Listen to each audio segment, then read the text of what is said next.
Hashem Lashem Netzach. Dafnun Gimel Amud Bet Mishnah. Avodat Kochavim Shinichua Ovdeha. Donc une idole qui a été abandonnée par ses propriétaires, ouais, d'accord. Et alors la Mishnah nous fait la différence entre si le départ était dans un moment de paix ou un moment de guerre. Si c'est un moment de paix, on va considérer que par défaut, la personne qui a quitté les lieux, il a déménagé et il a abandonné, c'est qu'il a annulé, et donc automatiquement, je peux en tirer profit, comme toute idole qui a été annulée par le goy est en mesure d'annuler la Odazara. Alors je considère que par défaut, même si je n'ai pas d'informations précises, je suppose qu'elle a été annulée et donc je peux en tirer profit. Par contre, si le déménagement, s'il a quitté les lieux par précipitation, parce que c'était un moment de guerre ou autre, alors là, je considérais que j'ai pas de certitude que le fait qu'il ne l'ait pas prise avec lui, c'est une preuve qu'il a abandonné et qu'il a annulé. Et donc, ce sera interdit. Peut-être qu'il a l'intention, même si je vois qu'il a pris ses affaires et donc il a déménagé, et donc il n'a pas l'intention de revenir, mais peut-être qu'il a l'intention de revenir justement pour la chercher ou il va envoyer quelqu'un la récupérer. Alors, cet enseignement, il est intéressant puisqu'on a vu dans la Mishnah précédente que comment on annule une avodazara, c'est seulement s'il y a une action sur l'idole elle-même. La casser en morceaux, en partie, ou bien la défigurer, etc. Mais il n'a rien fait. D'accord. Donc c'est juste par l'abandon. Pardon. Et en plus, il peut en tirer profit. Oui, ça c'est la conséquence. Ça veut dire, si le goy ne l'a pas annulé, si le goy l'a annulé, nous, on peut en tirer profit. Non, on ne sait pas s'il a annulé. Il a oublié. Oui. On va dire qu'il a oublié. Il non, n'a pas annulé. Justement, nous, on va supposer que c'est pas un oubli et que s'il est parti alors qu'il n'y avait pas de raison de l'oublier, on considère qu'il a abandonné volontairement. Et donc, il a annulé. S'il est parti précipitamment, on va craindre qu'en réalité, il n'a pas l'intention de l'abandonner et il va revenir la récupérer, ou lui ou quelqu'un d'autre.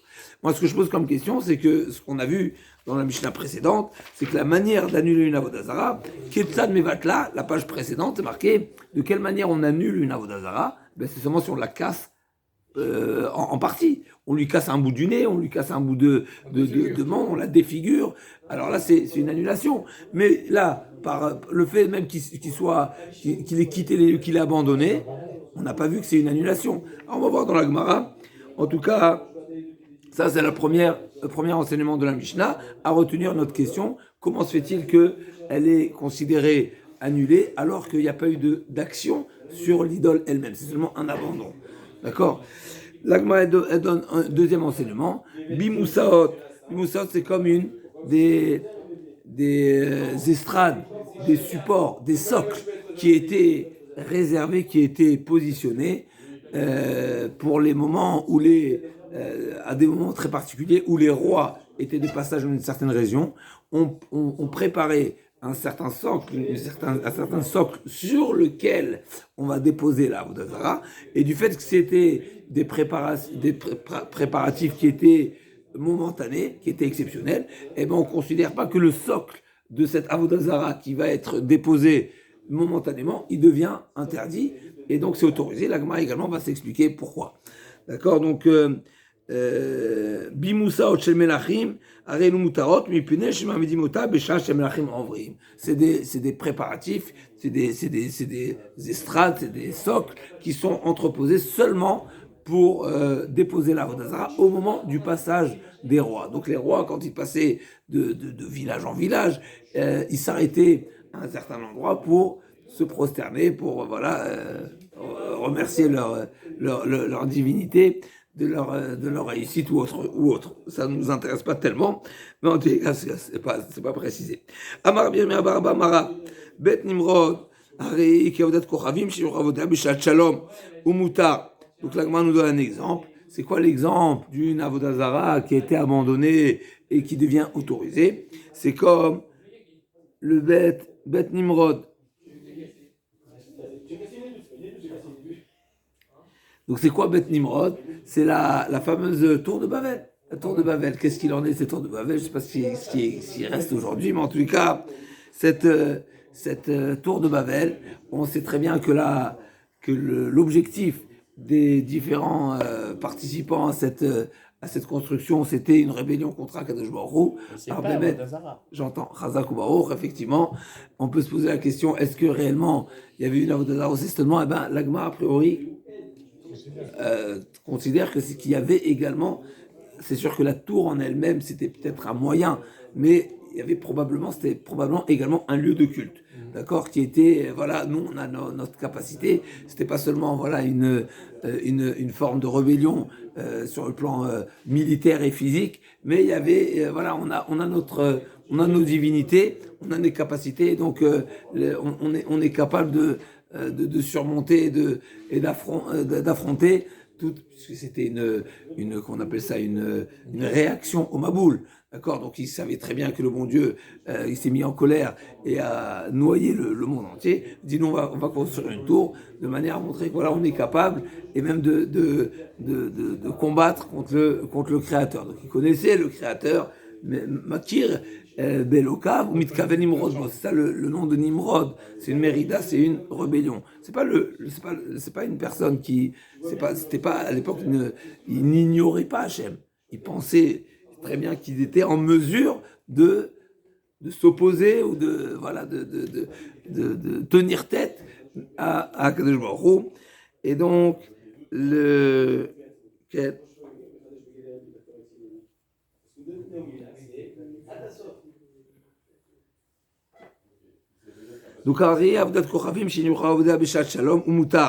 et donc c'est considéré comme voilà, un lieu de culte qui a été abandonné par une période de tranquillité, donc il n'y avait pas de guerre, même si ils se sont dispersés, parce que le bon Dieu a fait en sorte qu'ils ne se comprennent plus, etc. Mais en tous les cas, c'est qu'ils ont abandonné volontairement. Ils n'ont pas été persécutés, ils n'ont pas été forcés à quitter. Finalement, c'est une... D'accord, Afalgav, Dechi, Badarino, Achamana, Kishad Milchamad, mais soit le Ridouche, même si Akadosh Baruch Hu les a dispersés. Donc, s'il y avait une cohue, il y avait quelque chose d'extraordinaire qui s'est produit. Et donc, j'aurais pu penser que je le compare à un moment de guerre. L'Agma dit non, Iba El Midar, Adour, ils étaient quand même, tout de même, ils étaient en mesure, il n'y a pas d'ennemis qui était présent en tous les cas physiquement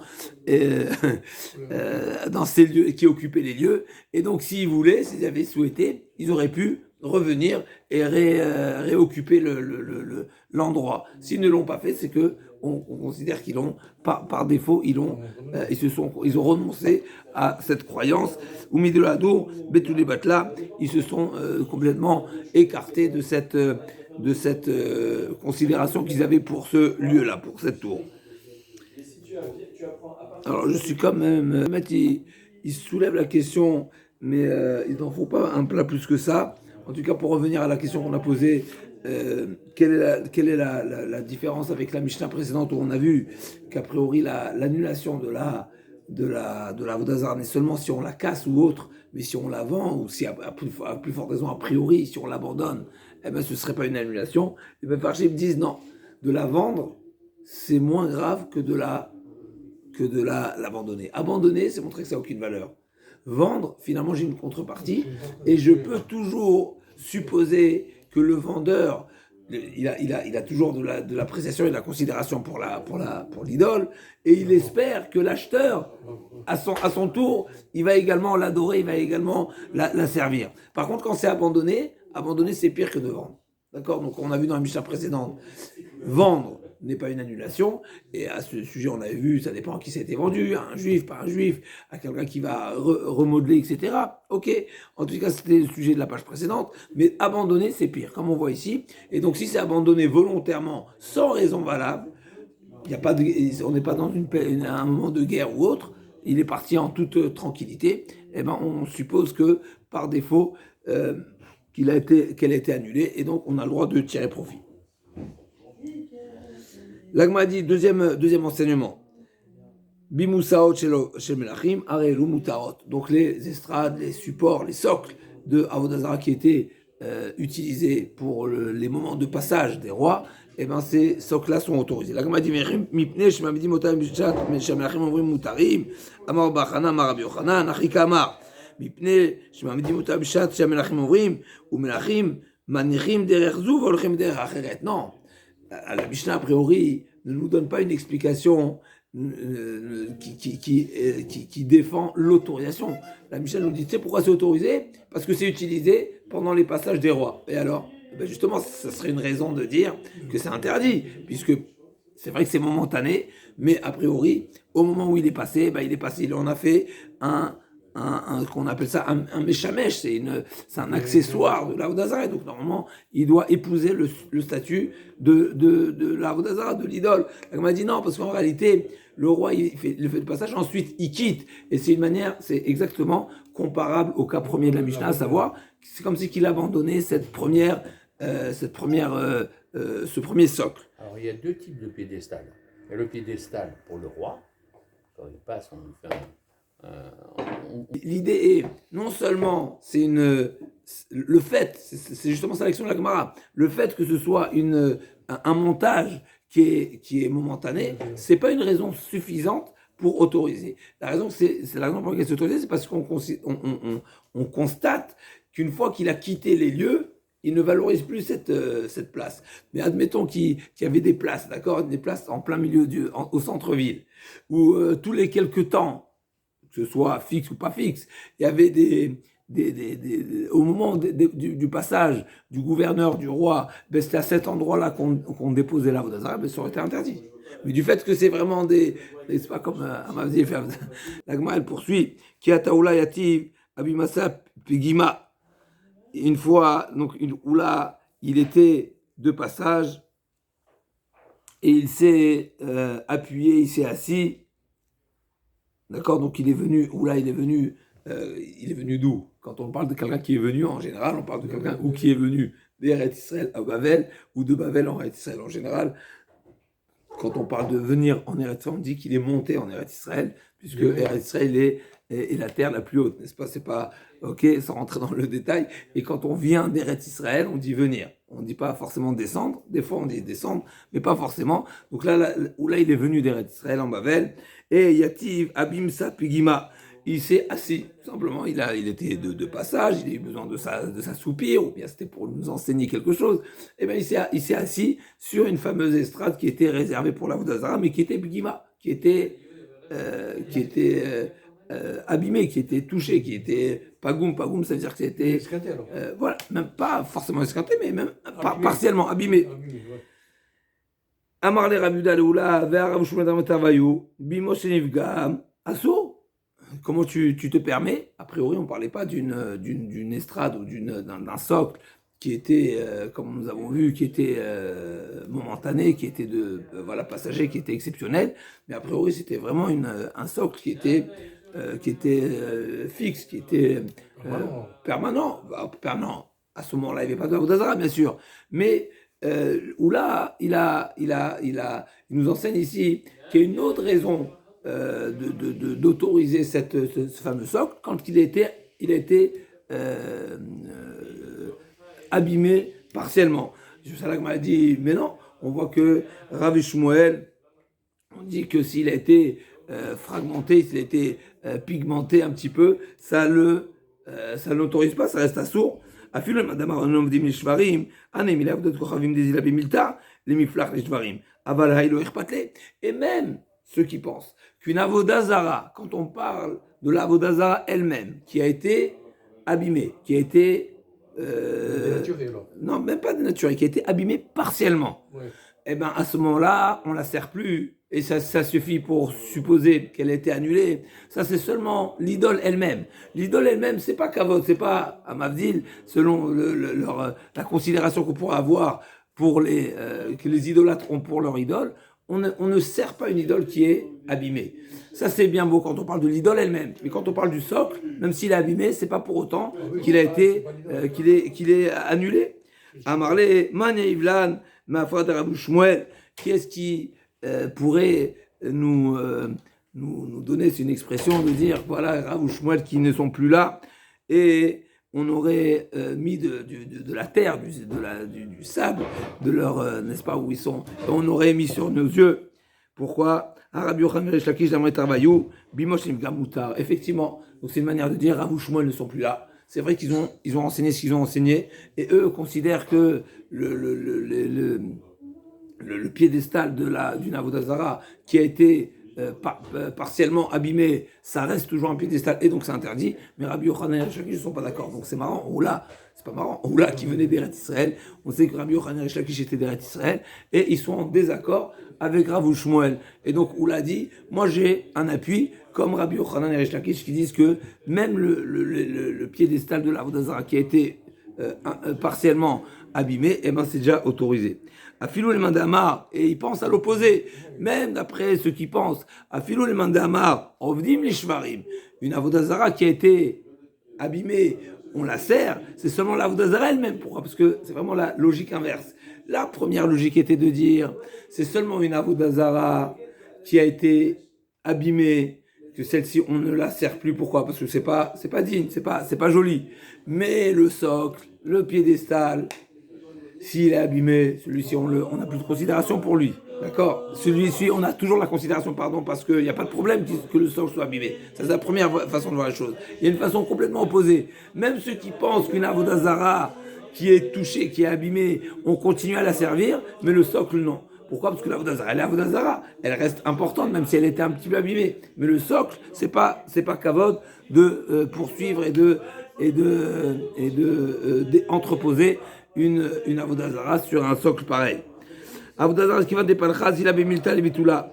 Avalane shakle leayumatubim osachina. Par contre, un socle. Donc pourquoi? Parce qu'une Avodah Zarah qu'on a déjà adorée, qu'on a déjà servi, c'est pas parce qu'elle a été abîmée un petit peu qu'on va changer de crèmerie comme on dit. Par contre, le support qui est seulement un support, et ben dès le moment où il a été abîmé, et ben on est censé le renouveler, et donc à nouveau, par défaut, on va supposer que le socle ne servira plus comme socle de l'Avodah Zarah. Tana Kivate de Rabbi Yochanan Shakish, et la Gemara amène un appui à Rabbi Yochanan Shakish, à savoir que le socle, le piédestal de l'Avodah Zarah qui a été abîmé partiellement, eh ben il est autorisé. Des Tana Kivate Rabbi Yochanan Shakish, Bimosh Evga Mutar. Et à Mavdil, ça c'est valable seulement pour le Bimos, c'est là le piédestal, l'estrade, le socle de l'Avodah Zarah. Par contre, Misbeach, ce qu'on a vu également hier, le Misbeach, on sait très bien que le Misbeach devait être vraiment rectangulaire, plutôt cubique, et il devait avoir des arêtes parfaites, au mieux possible, à l'image des tefilines d'ailleurs. C'est de là qu'on apprend il y a des enseignements à ce sujet, que si le Misbeach il avait pris un coup d'une manière ou d'une autre, n'est-ce pas? Alors hier on a vu que au temps des Hashmonaïm, les Grecs sont venus, ils ont été mechalel, ils ont profané le Misbeach, entre autres justement parce qu'ils l'ont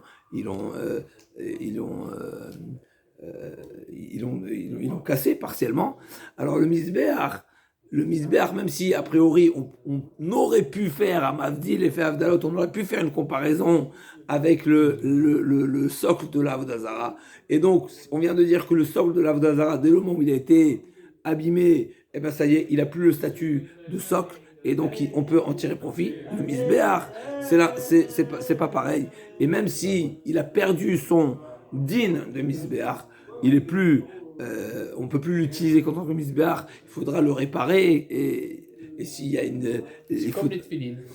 Exactement. On ne peut pas les jeter, on est obligé de les Chazak, exactement. Donc si on a fait une mitzvah avec, c'est ce qu'on a vu dans la page précédente, dès le moment où on a fait une mitzvah, c'est plus, voilà, ça reste son sac de doucha. Donc, Misbeach, Shenivgam, Asur, Achinatet, Rubo.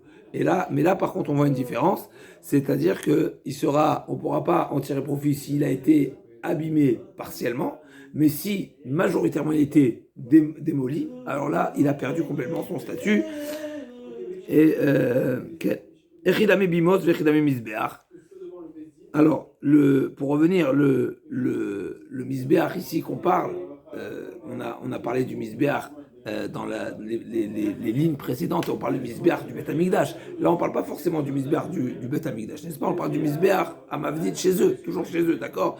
Donc chez eux, dans la Avodah Zarah, mais dans les lignes précédentes, on avait parlé, parce qu'effectivement, comme vous avez dit, quelque chose qui était kadosh, la Kedusha ne se volatilise pas. C'est pas parce qu'un korban, n'est-ce pas, comme on a vu, par exemple, même un korban, d'accord, donc une bête qui était apte à être offerte, et elle a eu un défaut, elle n'est plus offrable, même si il y a la possibilité de la racheter, c'est pas pour autant qu'elle est complètement dénudée de sa Kedusha. Il y a toujours un résidu de Kedusha.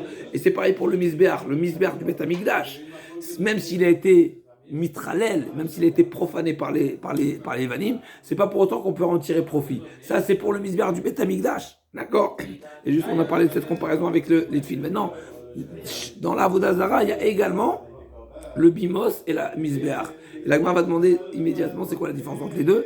L'une c'est un autel qui appartient d'une pierre, l'autre c'est plusieurs pierres. Et alors là effectivement il faudra attendre que la majorité du Misbéach soit démolie de la Vodazara pour que ce soit autorisé. Le Misbéach du Beth Amikdash, jamais, on ne l'utilise pas. Il y a Gdusha Tagouf, c'est une Gdusha qui est intrinsèque, qui ne se volatilise pas. Il n'y a pas de pidion. Il n'y a pas de rachat possible dans quelque chose qui a une Gdusha Tagouf. En tout cas, donc Echidami Bimos, Echidami Misbéach, c'est quoi la différence de ce qu'on appelle une bama, donc une bimos, un hôtel, et plutôt comment on appelle ça, une bama, comment on traduit une bama? Je ne sais pas exactement, en tout cas, le misbéach, on a l'habitude de traduire un hôtel. Et la bama, elle est constituée différemment. La Gmadia Marbi Yaakov, Baridia Marbi Yochanan, Bimos et Venachat. C'est fait à partir d'une pierre, d'une seule pierre, alors que Misbéach, c'est fait à partir de plusieurs pierres. Amar Rizkia Maïkra, il y a même un passou qui nous définit la différence entre le Misbéach. Alors c'est intéressant parce qu'on aurait pu amener le passouk de la Torah, mais bien sûr le passouk de la Torah parle du Misbéach, du Beth Amikdash à nouveau, et là on ne parle pas du Misbéach du Beth Amikdash, on parle de l'Avodazar. C'est marqué Misbéach Avanim Ta'aseli, l'Otivnet En Gazit, donc c'est explicite que le Misbéach il est composé de plusieurs pierres. En tout cas, Amar Rizkia Maïkra, Besumo Kol Avne Misbéach, Kavne Gir Menupatzot, Lo Yakumu Asherim Vachamanim, donc c'est marqué ici dans ce passouk. Donc comme on voit de ce passouk là, que dès le moment où Avnegir Minu Patzot, elles sont éclatées. C'est vraiment quand on parle de Menoupat en hébreu moderne, on parle d'un verre qui est brisé, qui est cassé, on parle de Menoupat. Donc c'est vraiment en débris, en petits morceaux. D'accord, donc c'est donc s'ils ont été détruits complètement, alors le yakumu il ne servira plus comme misbéach, mais sinon il servira encore. Tana ne'evad shelo asur v'shel chavero mutar. On passe à quelque chose. A priori, on passe à quelque chose d'autre complètement. Et là, on va parler alors, pas tout à fait, mais en tout cas, c'était pas introduit dans la Mishnah. Jusqu'à présent, on parlait de la Avodazara elle-même. Là, on parle de Ne'evad. Ne'evad, c'est une bête qui est servie comme Avodazara. Et on sait que Ne'evad, un Baal Chai, un être vivant, ne devient pas interdit. Et donc, le particulier pourra consommer cette bête. Par contre, c'est invalide au sacrifice. C'est invalide au korban. Une fois qu'une bête a été sacralisée, elle a été considérée comme une idole, on ne peut plus l'offrir en tant que korban. Mais elle ne devient pas surbana. Pourquoi? Parce qu'un Baal Chai, un être vivant, ne devient pas interdit. Mais malgré tout, il devient inapte au sacrifice. Donc là, comme on a dit comme ça, Tanane va chez asur, veshel chavero mutar. Donc c'est seulement si il est propriétaire de la bête que la bête devient ne'evad, elle a été servie. Meshel chavero, veshel chavero mutar. Par contre, si c'est un étranger qui s'est prosterné à ma bête, par exemple, eh ben, il n'est pas en mesure d'interdire ma bête. C'est la règle En Adam Oser d'avoir chez nous. Il y a une règle générale. Personne n'est en mesure d'interdire quelque chose qui ne lui appartient pas. Tu ne peux pas statuer, c'est le cas de le dire ici, mais pas seulement pour Avodazara, mais même Avodazara, où on aurait pu croire que c'est très particulier, c'est plus sévère que les autres interdits. Non, personne n'est en mesure de définir une chose qui ne lui appartient pas, étant de la Avodah Zarah, et donc ça pourrait être caché en tant que korban. C'est pour ça qu'on fait une prière pour le soleil. Alors que le soleil, c'était une Avodah Zarah des Égyptiens. Donc on reprend Tananevad Shiloh, sauf Shechavo Mutaromini, Ezunevad, Koshov Dimoto, Ben Beshogeg, Ben Bemezid, Ben Beonet, Ben Ratzot. L'Agma a dit, j'ai un problème, c'est qu'a priori j'ai une braïta qui nous dit que la notion de Ne'evad égale une bête qui est devenue idole, eh ben elle est interdite dans tous les cas, que ce soit volontairement, involontairement, forcé, pas forcé. C'est quoi forcé, pas forcé? L'Agma, elle comprend. Forcé, pas forcé, ça veut dire que quelqu'un nous a forcé à c'est qui s'est prosterné à notre bête d'une manière forcée. Ça veut dire que le propriétaire, sans le consentement du propriétaire. Et donc ça voudrait dire a priori que même un étranger est en mesure de rendre interdit la bête. Donc l'Agma demande, Aïe, Ones Echidami, Lav Kigon, Danas Bemat Ravero Vishtachavala. A priori, la définition de Ones, c'est que la bête a été un étranger s'est prosterné à la bête sans le consentement du propriétaire. Non, on parle, c'est un autre type de force majeure, c'est que le goy a forcé le propriétaire à se prosterner à la bête. C'est-à-dire lui, il n'est pas idolâtre, et le goy il a forcé. Une fois qu'il s'est prosterné, c'est fini, c'est mort. Et dans le cas, un cas de figure, L'Agma a dit, donc Onès, l'Agma a supposé que Onès, c'est-à-dire que c'est un étranger qui s'est prosterné à ma bête. L'Agma a dit non, c'est qui m'a forcé à me prosterner à ma bête. L'Agma a dit, mais Onès, la Chama n'a pas trait. Depuis quand on sait très bien qu'une chose qui a été faite forcée, ben c'est nul. Ça pas de, la Torah ne condamne pas quelque chose qui a été forcé à. Dirtiv et l'anar. Alors c'est d'abord d'où on apprend que toute situation qui est forcée, qui n'est pas par consentement, eh ben, il n'est pas puni par la Torah. Eh ben, il y a un exemple type dans la Torah, c'est la jeune fille qui a été violée. C'est marqué que si elle a été violée dans un domaine, dans un lieu qui était loin de la ville, donc on va supposer par défaut que c'est un viol et non une relation consentante. Et donc la jeune fille, même si elle était fiancée, on ne pourra pas la condamner. Pourquoi on ne peut pas la condamner? Parce qu'on suppose que c'est un viol, donc c'est pas consentant. Et donc la naralota c'est d'avar et la marava akol ayu bichlalot avdem shiparat lecha katuv achay bahem v'lo yashmut bahem yatsa ones v'adar katava chamanav lo techlot shem kochi d'afilu beones. L'Agma dit effectivement, c'est vrai que le cas de force majeure pour l'humain n'est pas condamné. Pourquoi? Parce que c'est marqué v'achay bahem, et donc on apprend d'ici justement qu'il y a que pas tout le monde ne rentre dans le cadre de la condamnation. Mais une fois que c'est marqué la Torah dit à nouveau, vous profanerez pas mon sanctuaire, même si ça a été fait forcé. Ketzad, Habetina, Habefaresia. Donc ça dépendra si ça a été fait. C'est quoi Venigdashti Betor Ben Israël? On sait que la notion de sanctifier le nom d'Hachem, c'est seulement si on est en groupe. S'il y a 10 juifs qui voient une certaine situation, on a le devoir de sanctifier le nom d'Hachem.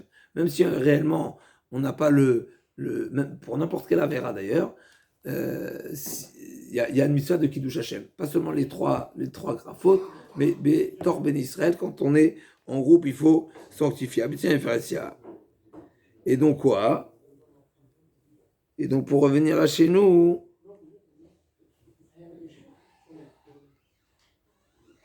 quand on a dit qu'une bête qui a été utilisée comme avodah zara, eh bien elle devient interdite, même si c'est béonès. On a posé la question, mais si j'ai été forcé, c'est pas de l'avodah zara? On m'a dit effectivement. C'est sûr que c'est pas. On condamne pas à cause on considère pas que c'est de l'idolâtrie au point de condamner celui qui a transgressé, mais il y a une autre mitzvah, l'otechalelu, ne pas profaner. Donc en réalité, le fait que cette, comment on appelle ça, ça s'est déroulé devant un groupe de personnes, donc devant un minyan, eh ben il fallait sanctifier le nom d'Hachem et ne pas le transgresser. Donc là aussi, si ça a été fait, ça s'est produit en public, eh ben, la bête, elle devient interdite. Mais je m'excuse. On dit que pour. La banane, alors juste quelques lignes, encore quelques baies Hachem.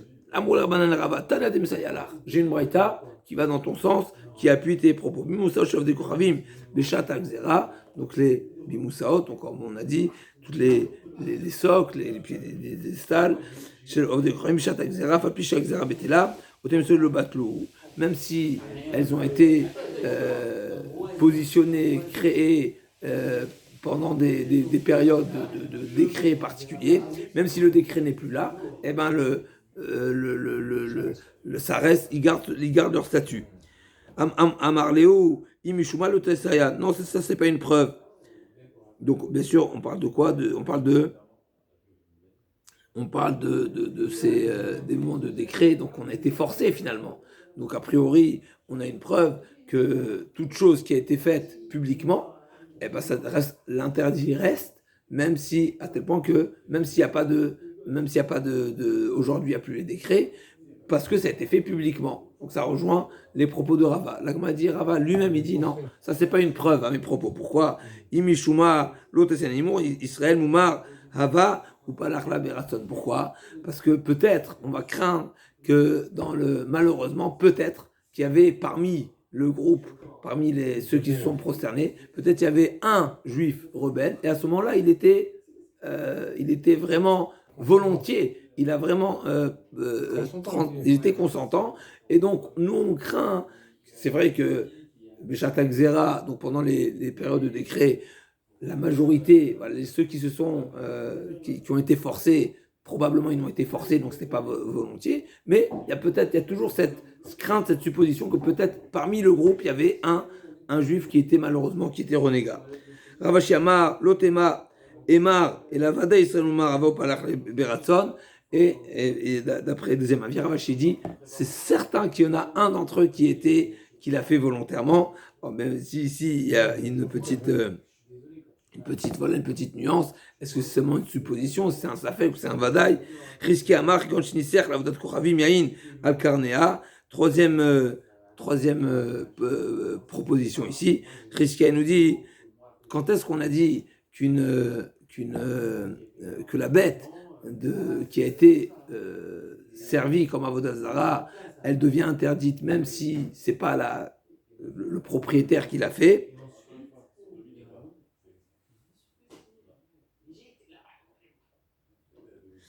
C'est qu'il a fait une action sur la bête, c'est-à-dire Nisser dit Rashi, qui gonne chez Nisser, ben Karnea chez Ben Travero, David Ma. C'est tout ce qu'on dit, qu'on n'est pas en mesure d'interdire quelque chose qui ne nous appartient pas, c'est quand il n'y a pas d'action sur la chose elle-même.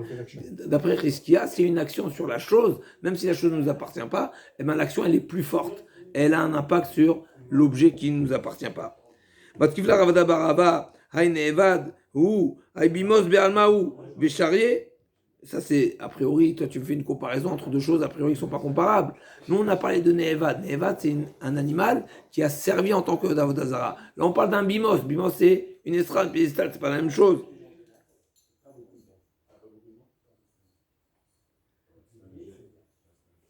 Et donc un animal qui est seulement qui n'a pas été servi en tant qu'Avodah Zara, il ne devrait pas être interdit. Et la Maravda Barava Konchni Sechla Yain Ben Karnea Davad la Maase Shnisechla Yain Ben Karnea. Donc effectivement, on ne parle pas d'une bête qui a servi comme accessoire à l'Avodah Zara, mais c'est elle-même l'Avodah Zara, et il a fait un Issour Hayain, donc il a versé du vin entre les cornes pour servir l'animal elle-même. Davad b'masevicha dateoula amar b'yochana falpi amrou amishtachavé b'metchaver lo asara asabama c'est asara. Et là on amène également une citation qui va dans ce sens-là. Tout ce qu'on a dit que celui qui se serait prosterné, donc le goy qui se prosterne à notre bête, Ras Shalom, eh ben il ne la rend pas interdite. Ça c'est seulement s'il s'est prosterné. Mais s'il a fait une action sur la bête, donc comme par exemple ici, il a versé du vin entre ses cornes, et ben là il a interdit la bête. Amor Rav Nachman. Poukou va brûler l'oula, kvar tirgemaravuna ishmater bebavel, d'amaravuna. Donc oula, qu'est-ce qu'on a dit? C'est quoi le début de l'histoire? Oula est venu d'Eretz Israël en Bavel et il s'est assis sur une estrade qui était fragmentée, qui était un petit peu cassée partiellement. Et sur ça, on lui a dit, mais Rav ou Shmuel interdisent. Et sur ça, il a dit, non, on a Rabbi Yochanan et Rish Lakish qui autorisent. Et sur ça, Rav Nachman est venu, a fait une déclaration. Il a dit, faites savoir à Oula qu'on a déjà répondu à ta question, n'est-ce pas, en Bavel. Donc ton enseignement, il est déjà solutionné. Kvar tirgema Ravuna shmataru Bavel, Damar Ravuna, Aïta Behema Travero Rebutza Bifne Avodat Kochavim, Kevan Shachad Basiman Echad Asara. Dès le moment, donc s'il y avait un animal, une bête qui était accroupie, qui était accroupie devant une Avodat Zara, et le goy, qu'est-ce qu'il a fait? Il a shrité, il a égorgé, même partiellement. C'est intéressant, Siman Echad, c'est intéressant parce que comme si que les Simanim, on va bientôt arriver à l'achot de Shrita le matin dans le Rambam, comme le Rambam nous a déjà introduit à l'achot de Shrita, alors qu'on n'est pas encore arrivé, mais on y arrive bientôt. Et c'est intéressant de Siman Echad. Siman Echad, le nombre de Simanim, n'est-ce pas, c'est pour la Shrita chez nous. Est-ce que chez les Goïm également on applique ça? On voit ici que même Siman Echad, Asara. Donc dès le moment où il a démarré, c'est une manière de dire, même si la Shrita elle n'est pas finalisée, eh ben il a déjà rendu interdit la bête. Donc Kevan Shachad Basiman Echad Asara. Donc il a rendu interdit Menalanda Asara. Il m'a mes Kohanim, Dilma Shane Kohanim, des Bnei De'aninu, d'où tu tires cet enseignement que la bête devient interdite à ce moment-là. Si tu viens le comparer au service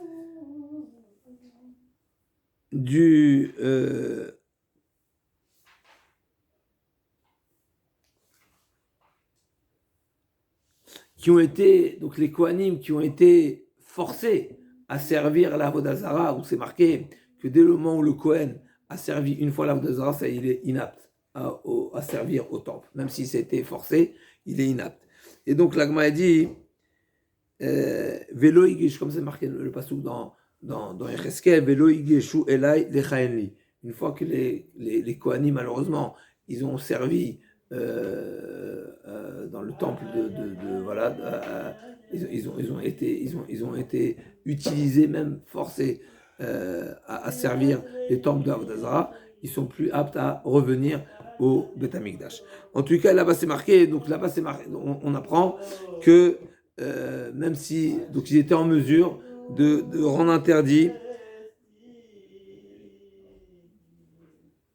dès le moment. Donc la Gemara veut faire une comparaison. De même que le Kohen qui a fait une action pour la Avodah Zara, il ne peut plus servir au temple. Et bien pareil, toute chose qui a subi une action, et bien il est également inapte. La Gemara dit non, peut-être c'est pas pareil. Pourquoi? Parce que l'humain qui agit, c'est plus important qu'une bête qui subit. Nous, qu'est-ce qu'on veut apprendre ici? Que la bête qui a subi une action, l'action également, elle a un impact sur la bête. Tu n'as pas de preuve à partir du Kohen, parce que le Kohen, c'est un être humain qui finalement, même s'il était forcé, finalement il est censé, et donc son action, elle a un impact et une importance plus considérable. Par contre, la bête qui a subi quelque chose, peut-être que non. La bête ne devient pas interdite par l'action d'un étranger. L'Agma a dit là, mais Avne Misbeach. L'Agma a dit non, on parle de c'est pas l'origine, c'est pas les Kohanim, mais c'est Avne Misbeach. Avne Misbeach, comme on a dit tout à l'heure. Donc les Grecs, quand ils sont venus et ils ont profané le Misbeach, et ben on voit que ces pierres-là n'étaient plus utilisables en tant que pierre parce qu'ils étaient. Alors, c'est une question. Hein. Alors déjà, on sait qu'ils ont fait rentrer de la Avodah Zara. Maintenant, a priori, ils ont fait des sacrifices dessus. Ils ont fait des sacrifices dessus pour la Avodah Zara. Okay. Et donc, ce misbeach, il était déjà invalide. On ne pouvait plus utiliser ces pierres. Et donc, ces pierres-là, ils ont été enterrées. On a fait un autre misbeach. L'Agma a dit Vela, mais avne misbeach, vedilma kedera fapa. Peut-être qu'effectivement, le misbeach, en réalité, c'était particulier. On ne peut pas en faire une règle, mais c'est simplement parce que là-bas, on a trouvé, c'était exceptionnel, comme on a dit, les Baopritim Vechidelois, les Pritim, donc les Goïm, les sauvages, ils sont venus, ils l'ont profané. Donc peut-être qu'effectivement c'est exceptionnel pour le misbéach, mais c'est pas pour autant qu'on en fera une règle générale. Et là, Mikeli, dirti vel kol akil masher zniach hamelech achaz b'malchuto, b'malu yichinu v'yigdashnu, v'amar yichanu shegenazum, v'yigdashnu sheyigdishu achim tartehem. L'Agma demande la haine Adam Oser d'avoir chez nous, chez l'eau. À nouveau, la question c'est de savoir comment un étranger peut rendre interdit quelque chose qui m'appartient. On a dit jusqu'à présent que c'était impossible. Seulement toi tu viens me dire non, tu sais quoi, tout ce que c'est impossible seulement s'il n'a pas fait d'action. Mais s'il a fait une action, il peut interdire. Mais au final, comment tu réponds et comment ça répond à la règle qui a priori va à l'encontre de cette notion-là, puisque haine Adam Oser d'avoir chez nous, chez l'eau. Un homme n'est pas en mesure d'interdire ce qui ne lui appartient pas. Et là, Kevan Davadou Massé, Itseruleu, Achanami, Kevan Chassou Massé, Asara. Donc ici, l'Agma dit, forcément, on voit ici de Achaz, finalement, de même que là-bas, les ustensiles ne leur appartenaient pas, et comme ils sont devenus interdits, eh bien, on voit ici qu'une action a les capacités de transformer. Alors, l'Agma ne dit pas exactement le pourquoi du comment. On aurait pu penser qu'il devient voleur, mais il n'est pas forcément voleur. En tout cas, l'Agma a dit, une fois qu'il y a une action, ça a un impact sur l'objet, même si ça ne lui appartient pas.